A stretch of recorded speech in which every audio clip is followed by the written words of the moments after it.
BRS के कारगुजार सदर तारक रामाराव ने कहा है कि तेलंगाना के चीफ मिनिस्टर रेवंत रेड्डी के नाम का नेशनल हेराल्ड केस में इन्फोर्समेंट डायरेक्टरेट की जानिब से शामिल किए जाने पर रियासत का वक़ार मजरूह हुआ है।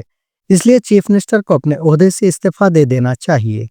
हैदराबाद में मीडिया से बात करते हुए केटीआर ने कहा कि अगर कांग्रेस पार्टी के पास अखलाकी इक़दार हैं तो वे गैर जानिबदाराना जांच का मौका फराहम करें और चीफ मिनिस्टर को ओहदे से हटाए।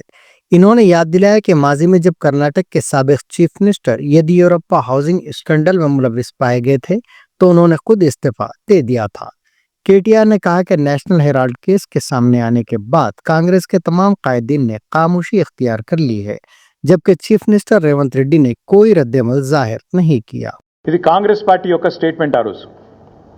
కాంగ్రెస్ పార్టీ ఆనాడు యెద్యూరప్ప గారు ముఖ్యమంత్రిగా కర్ణాటకలో ఉన్నప్పుడు మరి హౌసింగ్ స్కామ్లో ఈయన పాత్ర ఉంది అని వార్తలు వస్తే ఆ రోజు అక్కడి కాంగ్రెస్ నాయకులు చేసిన డిమాండ్ ఏంది అంటే మరి వెంటనే యెద్యూరప్ప గారు నిష్పక్షపాతంగా విచారణ జరగాలి అంటే రాజీనామా చేయాల్సిందే, ఇట్లాంటి వ్యక్తి ముఖ్యమంత్రిగా ఉంటే విచారణ ఎట్లా జరుగుతుంది అని చెప్పి ఆ రోజు అక్కడి కాంగ్రెస్ పార్టీ అధ్యక్షులు, ప్రదేశ్ కాంగ్రెస్ కమిటీ అధ్యక్షులు కర్ణాటకలో చేసిన డిమాండ్ చాలా వాళ్ళు చెప్పిన మాట.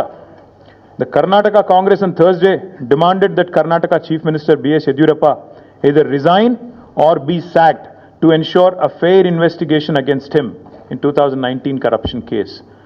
ఇది కర్ణాటక కాంగ్రెస్ మాట, నా మాట కాదు. ఒక విచారణ ఎదుర్కోవాల్సి వస్తే ముఖ్యమంత్రి గారు ఈదర్ ఈ షుడ్ రిజైన్ వాలంటరీలీ, స్వచ్ఛందంగా తప్పుకోవాలి, లేదా ఆయనను అర్జెంటుగా తొలగిస్తేనే నిష్పక్షపాతమైన ఎంక్వైరీ జరుగుతుంది అనే మాట వారు చెప్పిన మాట. ఇవాళ మేమంటుంది కూడా అదే.